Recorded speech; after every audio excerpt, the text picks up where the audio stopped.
Hey everyone, I'm Sugandha and you're watching Ready to Get Update and welcome back to my channel. And yes, आज हम discuss करने वाले हैं क्या discuss करने वाले हैं आज हम डिस्कस करने वाले हैं कि भाई राइटिंग स्किल्स को कैसे इंप्रूव कर सकते हैं कम्युनिकेशन स्किल्स में। सो हम देख रहे हैं स्किल्स जो कि हमें जॉब्स के लिए रिक्वायर्ड है और इसमें आ चुके हैं total 3 sessions. Yes, first session था जिसमें हमने देखा था स्किल्स कौन सी रिक्वायर्ड हैं हमें जॉब्स के लिए।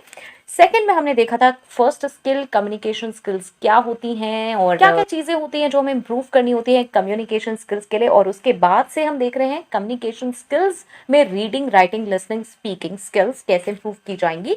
सो लास्ट सेशन में हमने देखा था रीडिंग स्किल्स कैसे इंप्रूव की जाएंगी। आज हम देखने वाले हैं राइटिंग स्किल्स कैसे इंप्रूव की जाती हैं। तो 3 सेशन हो चुके हैं, प्लीज जरूर देख लें। ये है session 2 part 2 and pin comment में आपको ये सेशंस मिल जाएंगे, सो प्लीज वहां से चेक कर लें। ओके, क्योंकि खाली ऐसे सुनने से ना काम नहीं चलेगा। और एक चीज है यार, मेरी एक रिक्वेस्ट है कि सेशंस देख देख के ऐसे ही भाग जाते हो यार, सब्सक्राइब तो आप कर ही सकते हो। पिन कमेंट में ना बहुत सारी प्लेलिस्ट है, वहां से आप सेशंस एक्सप्लोर कर सकते हैं।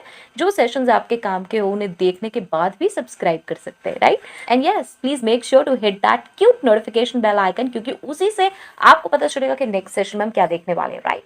सो चलिए आज हम सबसे पहले देख लेते हैं भाई राइटिंग स्किल्स कैसे इंप्रूव होती है और उसके बाद नेक्स्ट हमारा रहेगा नेक्स्ट आगे डिस्कस करते हैं। चलिए, तो सबसे पहले रीड रेगुलरली। देखिए, हमने रीडिंग स्किल्स में देखा था कि रीडिंग कितनी इंपॉर्टेंट है। वही चीज मैंने यहाँ पे इसलिए ऐड करी है क्योंकि अगर आपको कुछ लिखना है तो सबसे पहले रीडिंग आपकी स्ट्रांग होनी चाहिए। सबसे पहले आपको ये तो पता होना चाहिए कि मुझे लिखना क्या है, मेरे पास वैरायटी होनी चाहिए। वैरायटी ऑफ मटेरियल आप जब पढ़ेंगे तो आपके पास ना डिफरेंट राइटिंग स्टाइल्स होंगी, वोकैबुलरी होंगी, सेंटेंसेस के स्ट्रक्चर्स होंगे। बहुत ज़्यादा पढ़ेंगे तब, जैसे आप 10 पेज पढ़ेंगे ना, तब आप कहीं जाके 2 लाइन लिख पाएंगे स्टार्टिंग में। यस, 2-3 लाइन तब आप समझ पाएंगे अगर बिल्कुल स्टार्ट कर रहे हैं। जैसे कि कह सकते हैं आपने आप बुक्स रीड करते हैं, आप आर्टिकल्स रीड करते हैं, आप एसेज रीड करते हैं, ब्लॉग्स रीड करते हैं, वो आपको बहुत इंसाइट्स प्रोवाइड करेंगे कि ऑथर्स ना अपने आइडियाज़ को कैसे एक्सप्रेस करते हैं। यहाँ पे आप कहेंगे भाई हमें कोई ऑथर थोड़ी बनना है कि हम लिखने बैठ जाए। नहीं, ऐसा नहीं है कि हर कोई ऑथर बन जाता है, हर कोई राइटर बन जाता है। लेकिन अगर आपको अपनी राइटिंग स्किल्स इंप्रूव करनी है, अगर आपको कहीं पर भी कुछ लिखना है तो उसको इंप्रूव करने के लिए आपके पास थोड़ा सा मटेरियल होना चाहिए। आपको पता होना चाहिए कि सेंटेंस कैसे बनते हैं। वो कहाँ से पता चलेंगे? वो तब पता चलेंगे जब आप रीड करेंगे, right. So regular reading important है, ठीक है। नेक्स्ट चलते हैं राइट रेगुलरली। जैसे कि रीडिंग इंपॉर्टेंट है तो आप राइटिंग की बात कर रहे हैं। आज आपने जितना भी रीड करा है उसको थोड़ा बहुत लिखना जरूरी है। स्टार्टिंग में आप थोड़ा बहुत लिख पाएंगे, धीरे धीरे करके आप ज्यादा भी लिख पाएंगे। आप अगर ये सोचे कि एग्जैक्ट जो आपने रीड किया वो आप एग्जैक्ट लिख पाएंगे तो वो बहुत डिफिकल्ट है। स्टार्टिंग में तो बहुत ही ज़्यादा डिफिकल्ट है। इनफैक्ट काफ़ी आगे लेवल पर भी बिल्कुल एग्जैक्ट लिखना डिफिकल्ट होता है। यस, आप उसको अपने वर्ड्स में एक्सप्रेस कर सकते हैं, ठीक है। सो ये ना सोचें, आप डीमोरलाइज ना हो, क्योंकि मुझे बहुत सारे लोग कहते हैं कि मैम मैंने ये चीज़ प्रैक्टिस करी लेकिन क्या हुआ कि ना मैं जो लिखा हुआ है उसको एज इट इज़ नहीं लिख पा रहा हूँ। देखिए, अगर आप ये हैबिट बनाएंगे कि आपको जो आपने रीड करा है उसे लिखना है तो आपका फोकस भी इंप्रूव होगा, रीडिंग का भी फोकस इंप्रूव होगा। क्योंकि कहीं ना कहीं आपके बैक ऑफ माइंड में ये है कि मुझे इस चीज़ को लिखना है तो मैं फोकस करके पढ़ूंगा, क्योंकि जब लिखने बैठेंगे तो कुछ आता नहीं होगा ना। तो इसलिए ये ध्यान रहेगा पढ़ते वक्त कि मुझे इसे ध्यान से पढ़ना है। ओके, सो एक सेट असाइड करिए टाइम ईच डे राइटिंग का। और ये कुछ भी हो सकता है, लाइक जर्नलिंग हो सकता है, क्रिएटिव स्टोरीज हो सकती हैं, एसेज हो सकते हैं, और ये कह सकते हैं इवन सोशल मीडिया पोस्ट भी हो सकती हैं। अब सोशल मीडिया पोस्ट में ना ऐसी पोस्ट मत उठाइएगा जहाँ पे ऑलरेडी लोग कमेंट्स करते हैं, उल्टे सीधे नेगेटिव कमेंट्स करते हैं, नेगेटिव पोस्ट होती हैं। इस तरीके की चीज़ें अगर आप करेंगे तो राइटिंग भी आप फिर वैसे ही लिखना स्टार्ट कर देंगे। बहुत ज़्यादा है। आप 2 तरीके की चीज़ें उठा सकते हैं जो कि मैं हमेशा रिकमेंड करती हूँ। एक जो आपके फेवरेट टॉपिक है, जैसे कि अगर आप स्पोर्ट्स में बहुत इंटरेस्टेड हैं, वर्ल्ड कप चल रहा है यार, ठीक है स्पोर्ट्स में इंटरेस्टेड है तो वहाँ के आर्टिकल्स रीड करिए, आपको मज़ा भी आए। क्यों? क्योंकि आपको पता है अरे कल मैच हुआ या फिर आज मैच होने वाला है तो किसके बारे में क्या लिखा है, कौन बैट्समैन है, कौन क्रिकेटर है, कौन बॉलर है, फील्डिंग कैसे हो रही है। ये सारी चीज़ें आप इंग्लिश में रीड कर रहे हैं, इंग्लिश में पढ़ रहे हैं, और यही आप लिखेंगे, आप बहुत जल्दी लिख पाएंगे फिर, राइट। एशियन गेम्स हुए, ओके। स्पोर्ट्स में कोई भी स्पोर्ट है जो आप प्रेफर करते हैं, जो आपको पसंद है, या फिर जो भी लेटेस्ट चीज़ आप पसंद करते हो, एंटरटेनमेंट इंडस्ट्री क्या पसंद करते हो, कहीं की भी करते हो, राइट। तो वहाँ की चीज़ें रीड करिए और फिर उसे लिखने की हैबिट डाल। देखिए, कंसिस्टेंट प्रैक्टिस ही आपकी राइटिंग स्किल्स को इम्प्रूव कर सकती है। वो ही आपको एक आपकी वॉइस प्रोवाइड कर सकती है, यूनिक वॉइस। कैसे? मतलब यूनिक वॉइस मतलब क्या? आपने कोई चीज़ पढ़ी, आप जानते हैं यार मुझे भी इस बारे में बोलना है, लाइक जैसे कोई मैच हुआ तो सबका अपना अलग अलग फीडबैक होता है, मैन ऑफ द मैच ये हुआ, ये क्यों हुआ, ऐसा क्यों हुआ, इसने अच्छा खेला, इसने ऐसा खेला, राइट। इस तरीके के हमारे अपने ओपिनियन होते हैं, लेकिन हम उसे कैसे एक्सप्रेस करें, तो वो आप पूरा सब कुछ पढ़ने के बाद लेटर ऑन आगे चल के आप उसको एक्सप्रेस कर सकते हो अपने वर्ड्स में, राइट। तो वो तभी कर सकते हो जब आप लिखने की हैबिट डालोगे, जब आप पढ़ने की हैबिट डालोगे। तो यहाँ पे आपको स्पेशली टाइम ज़रूर देना है राइटिंग पे। आप सोच रहे हो कि मैंने सेकंड पॉइंट को बहुत ज़्यादा एक्सटेंड किया है, ठीक है। क्यों किया है भाई एक्सटेंड? इसलिए किया है बिकॉज राइटिंग डेली में करना बहुत इंपॉर्टेंट है और स्टार्ट करना बहुत इंपॉर्टेंट है। तो इसमें एक तो हो गया आपका फेवरेट टॉपिक, और दूसरा ऑप्शन हो सकता है जिसमें आप क्या चूज कर सकते हैं, जो आपके करियर से रिलेटेड है। अगर आप होम मेकर हैं, आप कुछ काम नहीं करते, मीन्स आपका एज सच कोई प्रोफेशन नहीं है, तो डेली लाइफ रिलेटेड चीज़ें जो आपके आसपास है आप उनसे रिलेटेड चीज़ें रीड ऑन कर सकते हैं। कुकिंग के बारे में देख सकते हैं, घर को आप कैसे सेट कर सकते हैं उसके बारे में आप रीड कर सकते हैं, ज़्यादा से ज़्यादा कुकिंग आइटम्स को समझ सकते हैं, उसके बारे में लिख सकते हैं, ओके।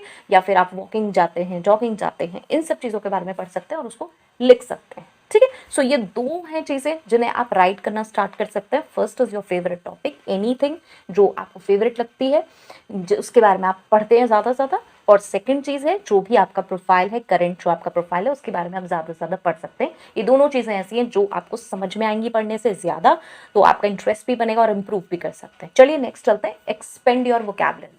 रीडिंग में भी हमने देखा था कि एक्सपेंड कैसे कर सकते हैं हम अपनी वोकैबुलरी। देखिए, हैबिट बनाइए, जो भी नए वर्ड्स आ रहे हैं आपने रीड करा, आप लिखने वाले हैं, उनके ना वर्ड मीनिंग जानने की हैबिट बनाइए, उन्हें अपनी राइटिंग में एक्सपेरिमेंट करिए। इंपॉर्टेंट है तो इंपॉर्टेंट के कितने सिनोनिम्स हैं, आपने देखा यार क्रिटिकल, क्रिटिकल का क्या मतलब आया, वही आया, ठीक है। ऐसे हैप्पी, इलेटेड, डिलाइटेड, राइट, ये एक से कॉमन से वर्ड्स है, तो यूज करिए, नेक्स्ट टाइम यूज करिए इन वर्ड्स को अपनी राइटिंग में, एक्सपेरिमेंट करिए। हैप्पी आप हमेशा यूज करते हैं, आप इलेटेड यूज करेंगे, हाँ यार कुछ डिफरेंस है। अब बहुत सारे लोगों के लिए इलेटेड बहुत नॉर्मल वर्ड होगा, डिलाइटेड बहुत नॉर्मल वर्ड होगा, जैसा कि हम अक्सर मैसेजेस में देखते हैं डिलाइटफुल, डिलाइटेड लिखा होता है, लेकिन हम कितना यूज करते हैं, सब नहीं यूज करते हैं। जो इंप्रूव करना चाह रहे हैं उनके लिए है कि प्लीज आप इन्हें यूज करना स्टार्ट करिए। Next is focus on clarity and conciseness. Again important होता है कि इंस्टेड ऑफ राइटिंग बहुत ही बहुत ही लंबे चौड़े सेंटेंसेस, बहुत ही उलझे हुए सेंटेंसेस, ऑप्ट करिए क्लैरिटी के लिए, बात समझ में आनी चाहिए। जैसे कि चलिए एक एग्जाम्पल लेते हैं, एक थोड़ा कॉम्प्लेक्स सा कुछ एग्जाम्पल लें। चलिए, the reason I am late is that I missed the bus. क्या है, मैंने इसको थोड़ा स्ट्रेच करके बोला है, the reason I am late is that I missed the bus, ठीक है। अब क्या बात हो रही है इसमें कि मैंने बस मिस कर दी है इसलिए मैं लेट हूँ। तो ये थोड़ा सा कहीं ना कहीं मतलब स्टार्टिंग में आपको ऐसा लग रहा है हाँ यार ये थोड़ा सा अच्छा तो लग रहा है, मैं इस तरह से बोलूंगा तो, लेकिन आप अभी इसको अभी सीख ही रहे हैं, राइट, तो इतना ईजी नहीं होगा। तो आप इसमें ऐसे कह सकते हैं I am late because I miss the bus, simple. मतलब क्या होता है, हम इंग्लिश सीखना शुरू करते हैं तो हमें सबसे पहले लगता है यार बहुत लंबे चौड़े सेंटेंसेस और वोकैबुलरी यूज करेंगे ना तब कुछ इंप्रेशन बनेगा। नहीं, ऐसा नहीं है। पहले आपको खुद समझना जरूरी है कि किस बात को किस तरह से कहा जाता है, तो सिंपल समझिए। तो I am late because I miss the bus, simple, okay. तो क्लियर और कंसाइज सेंटेंसेस ना इन्हांस करते हैं रीडेबिलिटी भी, मतलब आप खुद भी अपना पढ़ोगे ना दोबारा 2 दिन बाद तो आपको समझ आएगा। अदरवाइज क्या होगा, यार ये मैंने इतने सारे कॉम्प्लेक्स वर्ड्स यूज कर लिए, इनका तो मतलब मुझे ही नहीं समझ में आ रहा आज या कॉम्प्लेक्स सेंटेंसेस कर ले, यार इसका मतलब क्या था, फिर जाके आप चेक कर रहे हो। नहीं, जिस जिस चीज़ को आप लिख रहे हो उसको समझ समझ के लिखिए, okay. Next, now revise and edit. Again important, खाली लिखना इंपॉर्टेंट नहीं है, मैंने कहा ना 2 दिन बाद देखा तो समझ नहीं आया। राइट करने के बाद एक ब्रेक लीजिए और कम बैक करिए फ्रेश आइज से, इसको दोबारा चेक करिए कि लिखा क्या है। ग्रामेटिकल एरर्स देखिए, ऑकवर्ड फ्रेजिंग देखिए, आपने कुछ भी ऐसी लिख दी, अनक्लियर आइडियाज, मतलब आप लिखना कुछ चाह रहे थे उसमें कुछ और पोर्ट्रे हो गया, राइट, ये एरर्स निकालिए। अपनी एरर्स निकालना और उसको सॉल्व करना, रिजॉल्व करना बहुत ज़रूरी होता है। लोग कहते हैं पास्ट में आप अपने वीकनेसेस को मत देखो, अपने एरर्स को मत देखो, नहीं, आप कैसे इंप्रूव करोगे अगर आप पास्ट में देखोगे नहीं कि हाँ मिस्टेक्स कहाँ पर हुई हैं, ओके। सो ये इंपॉर्टेंट है। एंड यस, एडिट करिए, एडिटिंग इंपॉर्टेंट होती है। रिफाइन करिए अपना वर्क, देखिए, और ऐसे ही करते करते ये पॉलिश होगा, राइट। रिवाइज करना और एडिट करना, आप समझ जाएंगे कि हाँ मैं इसमें क्या लिखने वाला था, जो मैंने वो रीड किया था, लेकिन यार ये मतलब तो नहीं निकल के आ रहा है, ठीक है। सो उसको आप रिवाइज एंड एडिट जरूर करें। नेक्स्ट आता है सीक फीडबैक। नाउ क्या फीडबैक हमें सीक करना है? यस, जो आप लिख रहे हैं उसका फीडबैक आप जरूर लें। यस, शेयर करिए अपनी राइटिंग पीयर्स से, टीचर्स से और राइटिंग कम्युनिटीज़ में भी। बहुत जगह आप पोस्ट लिखते हैं, वहाँ पे आपको कमेंट्स मिल सकते हैं। बहुत सारी कम्युनिटीज़ ऐसी हैं जो आप जॉइन करें, वहाँ पर आपकी राइटिंग के लिए भी आपको कमेंट्स मिलते हैं। ओके, सो पोस्ट करिए ज़्यादा से ज़्यादा। आप किसी कम्युनिटी को नहीं जानते हैं तो यस, बिल्कुल टीचर्स से, पेयर्स से, खुद भी ऑनलाइन चेक कर सकते हैं। आजकल ऑनलाइन भी आप अपनी राइटिंग को करेक्ट कर सकते हैं, चेक कर सकते हैं। तो वहाँ से ज़रूर चेक करें। स्टार्टिंग में ज़रूर थोड़ा सा डीमोटिवेशन हो सकता है, आपको ऐसा लगे कि यार इसका तो कोई बेनिफिट नहीं आ रहा, इसमें तो एरर्स ही एरर्स निकलते हैं। वो एरर्स कभी कम एरर्स में भी होंगे और कभी लेस या नो एरर्स में कन्वर्ट होंगे पक्का। Okay, so please constructive feedback आपको ज़रूर हेल्प करेगा आपकी जो स्ट्रेंथ्स हैं उसको आइडेंटिफाई करने में, और कहाँ पे एरियाज ऑफ इम्प्रूवमेंट है, कहाँ पे आपको इम्प्रूव करना है। हमेशा ये नहीं होना चाहिए, ये नहीं सोचना चाहिए कि यार इसने मेरी वीकनेस बता दी, इसने मेरे बारे में ये जान लिया और मुझे ये कह दिया।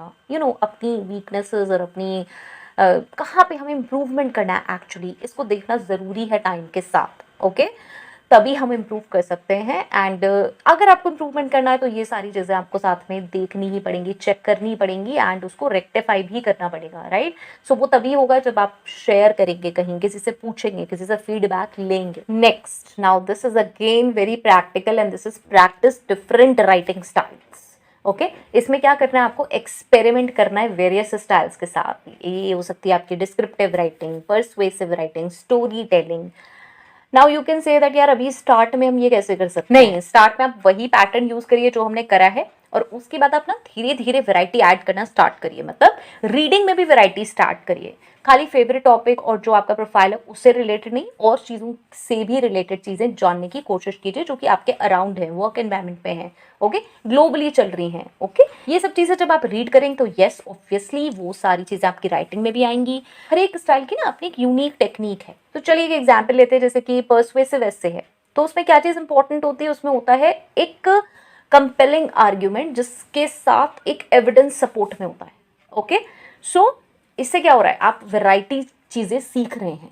ओके, ये एक जस्ट एग्जाम्पल है। आप जब इसके बारे में और पढ़ेंगे, समझेंगे तो आपको समझ आएगा कि यहाँ पे क्या डिस्कशन हो रहा है, राइट। सो ऐसे डिफरेंट डिफरेंट तरीके की चीज़ें हैं। आप चाहे कोई शॉर्ट स्टोरीज देख रहे हैं, आप कोई पोस्ट पढ़ रहे हैं, तो डिफरेंट स्टाइल है कि स्टार्ट कैसे हुआ और वो एंड कैसे हुआ। इससे आपकी राइटिंग स्किल्स इंप्रूव होंगी।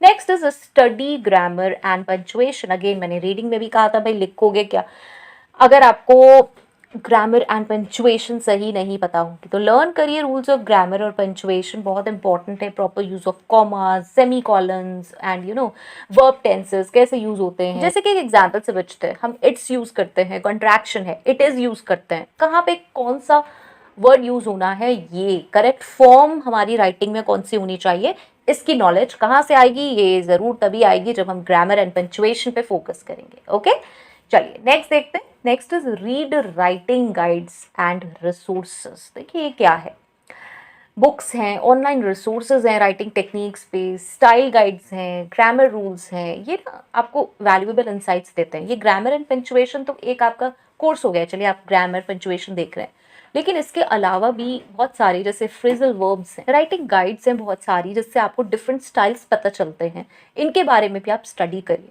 Read about the art of story telling. Yes, ये बहुत इंपॉर्टेंट है, आज बहुत ज़्यादा ट्रेंडिंग भी है। ये आपको हेल्प कर सकता है क्रिएट करने में ना इंगेजिंग नैरेटिव्स आपकी राइटिंग में। ओके, स्टोरी टेलिंग, अगर आप चाहते हैं कि स्टोरी टेलिंग पे मैं एक सेशन बनाऊँ तो आप मुझे बता सकते हैं, और बहुत ज़्यादा हेल्प करेगा आपको ये राइटिंग में, इसको आप अगर इम्प्रूव करेंगे। Next and last is stay persistent, yes, and receptive to feedback. अब क्या है, फीडबैक मिला, हमें लगा यार नहीं ये तो मजाक बना रहे हैं, नहीं। जब आपको फीडबैक मिलता है, इवन योर क्रिटिक्स जो हैं वो आपको डिस्करेज करने के लिए नहीं होता हमेशा, और ये आपको फीडबैक कैसे लेना है ये आप पे डिपेंड करता है। तो ये जो आपका फीडबैक है, जो आपको फीडबैक मिला है, इस टूल को यूज़ करिए अपने आप को इम्प्रूव करने के लिए। जैसे कि आपको कोई कहता है, सजेस्ट करता है कि भाई ये डायलॉग जो आपने लिखा है या ये जो सेंटेंस है यार ये ना कुछ मज़ा नहीं आ रहा, अननेचुरल लग रहा है। अब आप कह रहे हैं नहीं यार ये तो मैं अपनी बात को एक्सप्रेस कर रहा हूँ। ओके, अब आप उसे लिंक करिए कि क्या सच में आप अपनी बात को एक्सप्रेस कर रहे हैं, या फिर जो चीज़ आप एक्सप्रेस करना चाहते थे वो एक्सप्रेस नहीं हो रही है और वो जो लैंग्वेज है वो फॉल्टी है। ओके, सो एनालाइज करिए जो आपने लिखा है, स्टेटमेंट, डायलॉग, क्या वो वेल रिटन है, क्या वो सही है। ओके, क्या वो रियलिस्टिक है, क्या उससे सच में वो चीज़ निकल कर आ रही है जो आप एक्सप्रेस करना चाहते थे, राइट। सो ये इंपॉर्टेंट है, इसीलिए ये सारे जो स्टेप्स हैं ये एक साथ चलते हैं, ऑन गोइंग है। ऐसा नहीं है कि हाँ आप रीडिंग और राइटिंग कर रहे हैं तो बस वहीं ख़त्म हो जाता है। सारी चीज़ें आपको साथ में करनी ज़रूरी है, सेट असाइड करना ज़रूरी है टाइम। ओके, यस, ये एक ऑन गोइंग प्रोसेस ही है। प्रैक्टिस करिए रेगुलरली, फीडबैक ज़रूर सीख करिए और ओपन रहिए लर्निंग के लिए। ये इन्हांस करेगा आपकी राइटिंग एबिलिटीज़ को। और यस आप अपने आइडियाज़ बहुत अच्छे से इससे कम्युनिकेट कर सकते हैं। ठीक है, सो इट्स इम्पॉर्टेंट कि आप इसमें रेगुलर रहें। So I think this is helpful. और इसके बाद हम देख चुके हैं रीडिंग राइटिंग। नेक्स्ट सेशन में हम देखने वाले हैं हम अपनी लिसनिंग स्किल्स को कैसे इंप्रूव कर सकते हैं। Okay, listening and speaking skills दोनों रहती हैं। अभी देखते हैं, लिसनिंग डिस्कस करते हैं, स्पीकिंग स्किल्स। ओके, सो चलिए यहाँ पे मैंने सस्पेंस डाल दिया कि यहाँ पे लिसनिंग हम नेक्स्ट करने वाले हैं या स्पीकिंग। तो please be in the session, next session में ज़रूर आए। बहुत सारे एग्जाम्पल्स के साथ हम समझेंगे दोनों ही सेशंस को, स्पीकिंग स्किल्स को भी, लिसनिंग स्किल्स को भी, कि हम कैसे इंप्रूव कर सकते हैं। ओके, सो चलिए, I hope so this was helpful and if it's helpful please to let me know और कौन से सेशंस देखना चाहते हैं वो भी ज़रूर बताएं। So till next video, all the very best, to stay happy, stay safe. Thanks for watching. Bye bye.